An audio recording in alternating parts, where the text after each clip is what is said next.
नमस्कार दोस्तों। तो आज हम डिस्कस करेंगे एचपी पीएससी द्वारा 2020 में कंडक्ट करवाया गया पीजीटी पॉलिटिकल साइंस का क्वेश्चन पेपर।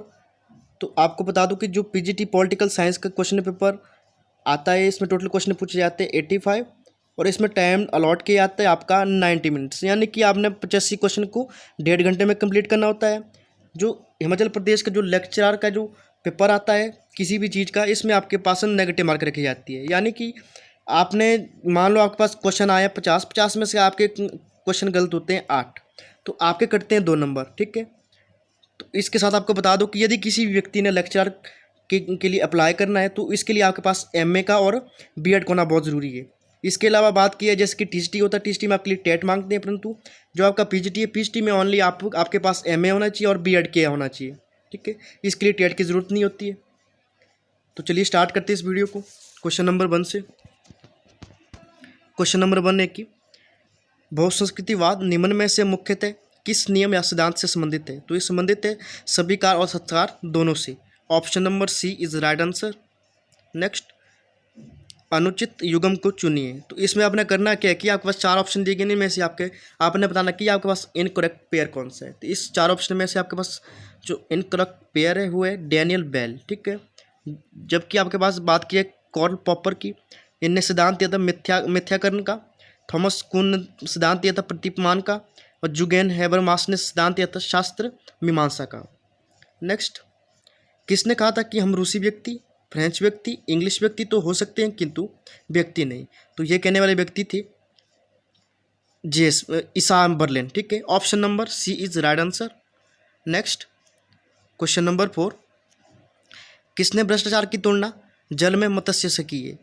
यानी ऐसा कौन सा व्यक्ति था जिसने कहा था कि जो भ्रष्टाचार है वो जल में मछली के समान है? तो वो व्यक्ति थी कौटिल्य, यानी option number A is right answer.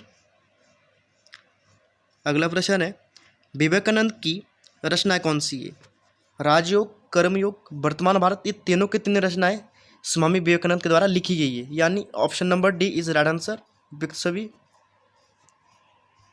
अगला प्रश्न, गांधीवादी सिद्धांतों में सत्याग्रह वास्तविक रूप से उत्पन्न हुआ?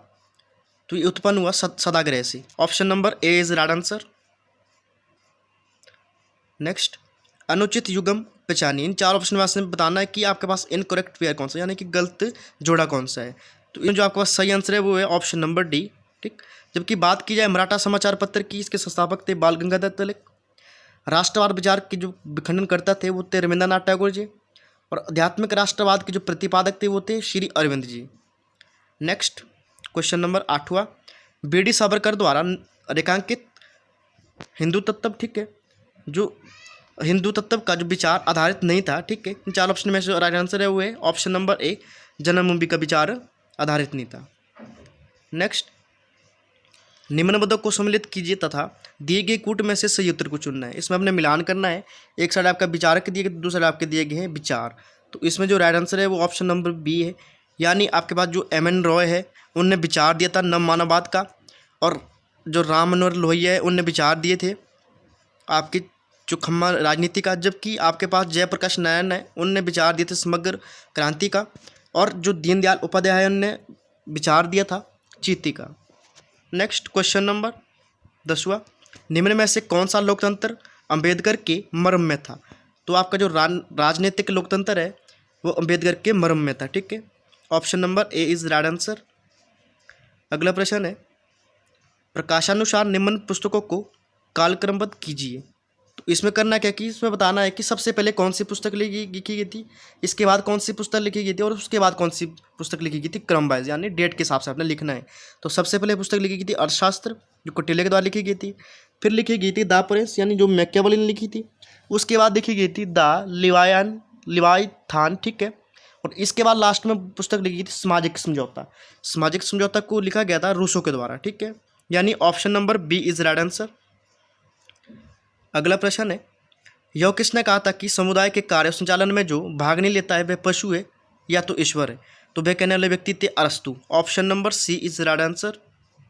नेक्स्ट, एमिली पुस्तक के रचयिता कौन है? तो एमिली पुस्तक लिखी गई थी रूसो के द्वारा। Option number C is right answer. अगला प्रश्न है, न्याय को किसने मित्रों का हित तथा शत्रुओं को क्षति के संदर्भ में अवलोकित किया था? तो वो करने वाले थे पॉलीमार्क्स। Option number A is right answer. अगला प्रश्न है कि किसने कहा था कि कहीं भी अन्याय सर्वत्र न्याय के लिए वह है? तो यो कहा था मार्टिन लूथर किंग और जूनियर ने। Option number D is right answer. Question number 16, निम्न में से किसने स्वतंत्रताओं का चार्टर समझा जाता है? तो स्वतंत्रताओं का चार्टर समझा जाता है मैग्ना कार्टा 1815 को। Option number B is right answer. Question number 17 है कि जे.एस. मिल दृष्टिगत होते हैं, किससे दृष्टिगत थे? वो दृष्टिगत थे बहुलवादी लोकतंत्र के रूप में। Option number A is right answer. Next, गुणात्मक सुखों को मात्रात्मक सुखों से किसने भेद यानी विभिन्नता को बताया था? ठीक है, अलग किया था। तो व्यक्ति थे Jeremy Bentham. Option number B आपका सही उत्तर है। अगला प्रश्न है, किसने कहा था कि स्वतंत्रता केवल एक स्वतंत्र समाज में ही संभव है? तो वह कहने वाले व्यक्ति थे Karl Marx. Option number D is सही आंसर। ठीक है। क्वेश्चन नंबर 20, निम्न में से असत्य युग्म को चुनिए। तो आपके पास गलत जोड़े को बताना है, तो गलत जोड़ा इसमें है जॉन रॉल्स का। जबकि बात की जाए आपके जॉन स्टुअर्ट मिल की, इसने सिद्धांत दिया था खोखली स्वतंत्रता का। जेरेमी संबंधित माने जाते हैं सुख दुख सिद्धांत से, और टी.एच. ग्रीन संबंधित माने जाते हैं सामाजिक चेतना से। अगला प्रश्न है, तुलनात्मक राजनीति में संरचनात्मक कार्यात्मक उपगम के संबंध में क्या सत्य है? तो इसमें सत्य है उपयुक्त सभी, यानी कि चारों के चारों ऑप्शन आपके पास सही है। अगला प्रश्न है कि निम्न में से किस देश की संसद का नाम नेसेट है? तो इजराइल की संसद का नाम नेसेट है। ठीक है, ऑप्शन नंबर सी आपका सही उत्तर है। क्वेश्चन नंबर 23, कैबिनेट शब्द की उत्पत्ति किससे हुई? तो कैबिनेट शब्द की उत्पत्ति हुई है कवाल से। Option number A is right answer. Question number 24, senate में कार्यरत फिलिबस्टरिंग की क्रिया के बारे में बताओ। ठीक है, तो इसमें क्रिया जो संबंधित मानी जाती है वो है आपकी अभिव्यक्ति की स्वतंत्रता।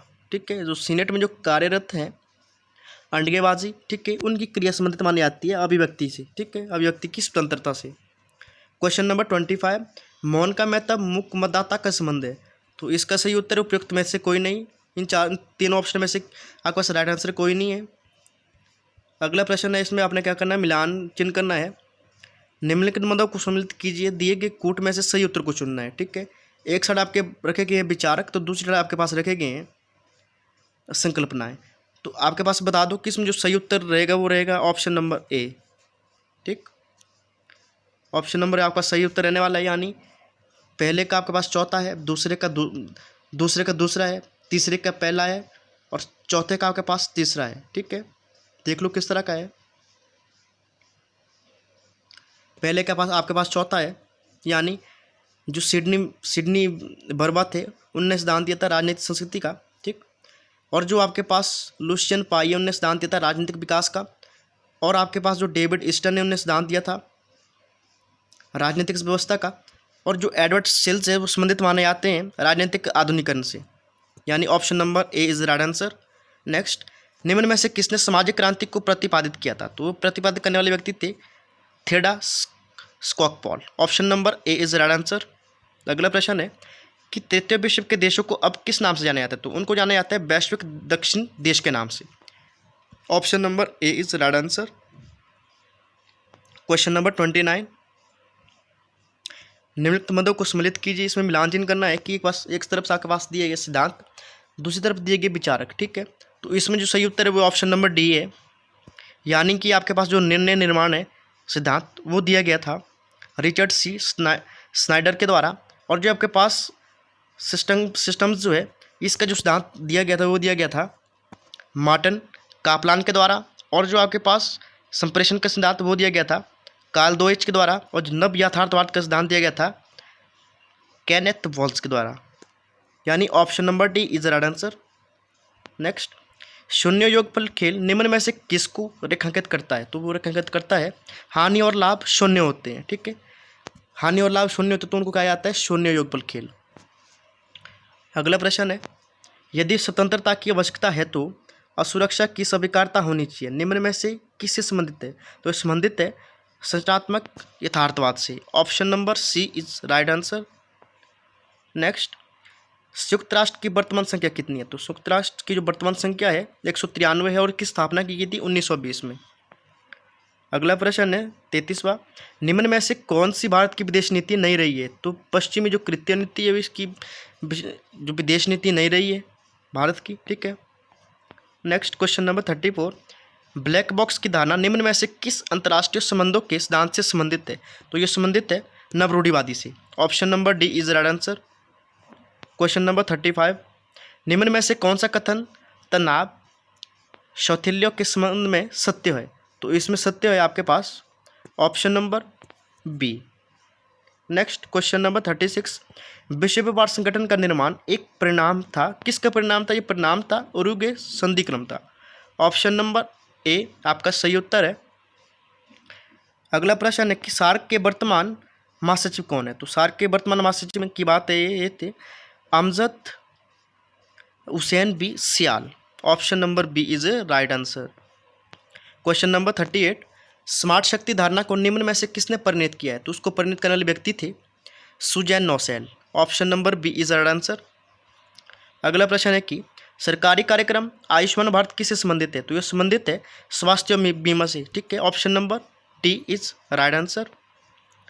नेक्स्ट, लोक प्रशासन में साला धारणा का क्या अभिप्राय है? तो साला धारणा का अभिप्राय है विकासशील राज्यों का प्रशासन। ऑप्शन नंबर ए आपका सही उत्तर है। अगला प्रश्न है कि मीनोब्रुक जो नव लोक प्रशासन स्थल है निम्न में से किस विश्वविद्यालय में स्थित है? तो स्थित है आपके ऑप्शन नंबर बी यानी सिराक्यूज विश्वविद्यालयों में। अगला प्रश्न, नवीनतम भ्रष्टाचार अभिज्ञता सूचकांक 2018 के अंतर्गत निम्न में से किन राष्ट्रों को अत्यधिक स्वच्छ राष्ट्रों के रूप में सूचीबद्ध किया है? तो इसका सही उत्तर है डेनमार्क या न्यूजीलैंड को, ठीक है। ऑप्शन नंबर ए आपके पास सही उत्तर है। ये करंट अफेयर का क्वेश्चन है, ठीक है। अब बात करते हैं क्वेश्चन नंबर 43 की, जो गवर्नेंस की धारणा लैटिन शब्द से व्युत्पत्त है, ठीक है। तो इसका सही उत्तर है ऑप्शन नंबर बी, गवर्नेर ने इसकी धारणा दी थी, ठीक है। लैटिन शब्द से माना है, ठीक है। गवर्नेंस की धारणा संबंधित मानी जाती है लैटिन शब्द से, ठीक। नेक्स्ट क्वेश्चन नंबर 44, असत्य युग्म को चुनिए। तो इसमें असत्य युग्म आपके पास सातमन जो आपके पास समिति है भ्रष्टाचार से संबंधित नहीं है।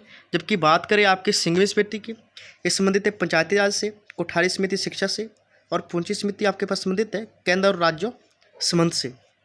अगला प्रश्न है कि भारतीय नागरिकों को प्रदत्त निम्न में से कौन सा संवैधानिक अधिकार नहीं है?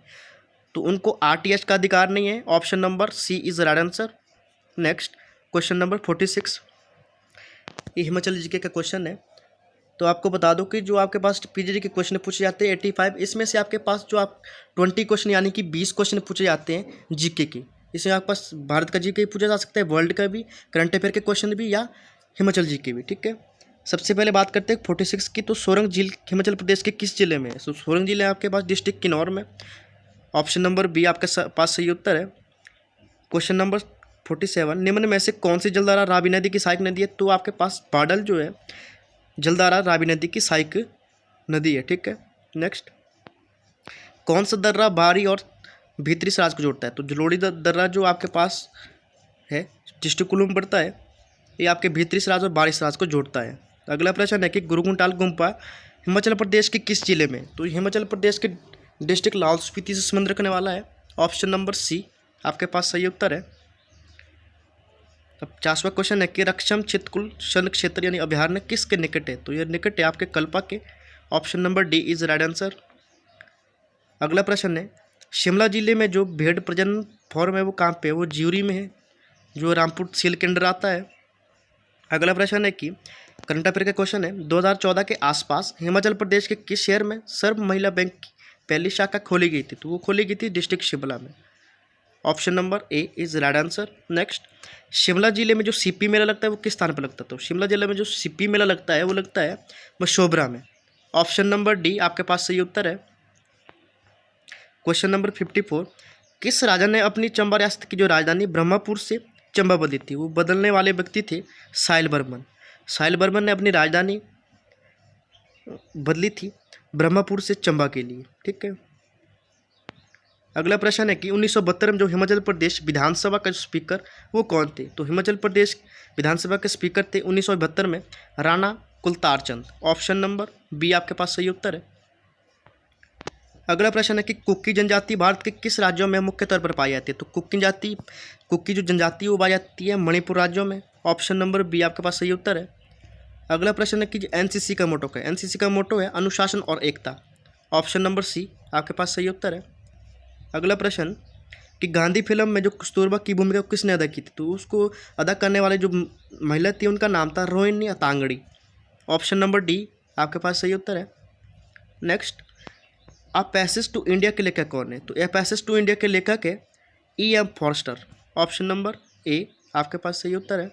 Next, M.S. स्वामीनाथन का संबंध किससे है? तो उसका संबंध है कृषि वैज्ञानिक से। ठीक है। नेक्स्ट, अवी अहमद नोबेल पुरस्कार विजेता किस देश की है? तो वो है इथोपिया की। Option number D is right answer.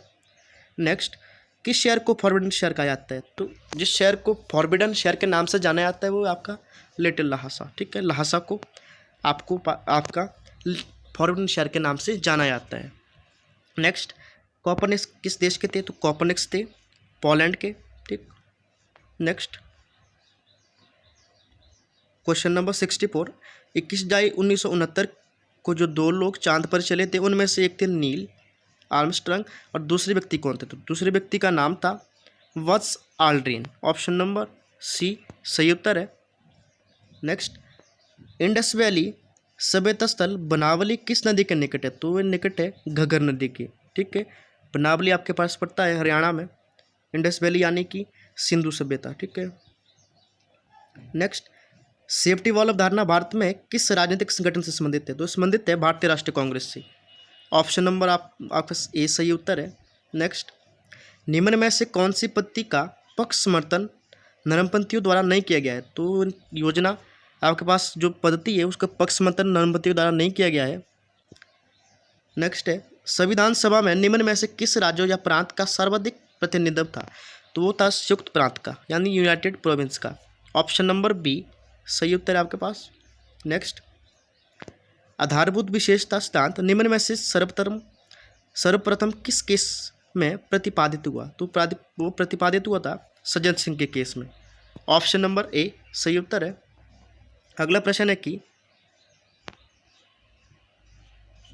अगला प्रश्न जो आपका 17वां क्वेश्चन है, निम्न में से कौन सा कथन भारत के उपराष्ट्रपति के संदर्भ में सही है? तो ऑप्शन नंबर सी आपके पास सही है कि जो आपके पास उपराष्ट्रपति होता है वो राज्यसभा के प्रधान सदस्य के रूप में वेतन लेता है। यानी कि उपराष्ट्रपति आपका उपराष्ट्रपति के रूप में वेतन नहीं लेता है बल्कि वह वेतन लेता है राज्यसभा के प्रधान सदस्यों के रूप में। ठीक है।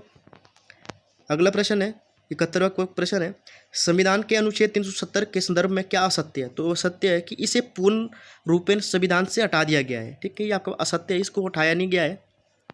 अगला प्रश्न है 72वां, मिलान चिन्ह करना है इसमें भी।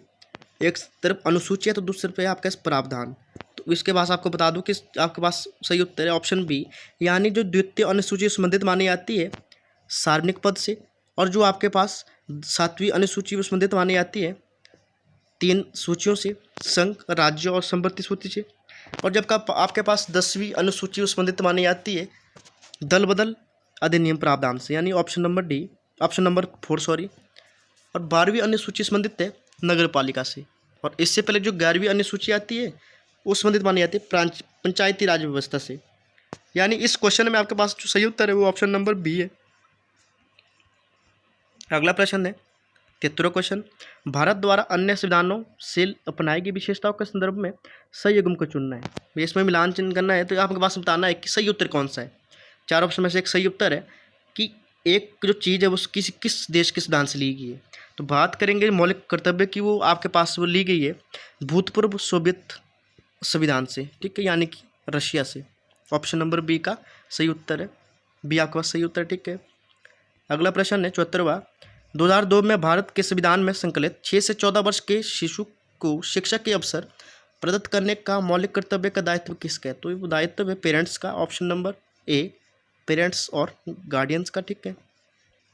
अगला प्रश्न है, सभी को भाषण नहीं किसी को श्रवण का अधिकार होता है। तो इसका अर्थ है शून्यकाल। ठीक है, इसको ढंग से समझना कि क्या पूछ रहा है। अगला प्रश्न है, राष्ट्रीय नागरिक पंजिका संविधान के किस भाग से संबंधित है? संबंधित मानी जाती है आपके पास दूसरे भाग से, ऑप्शन नंबर बी आपके पास सही उत्तर है।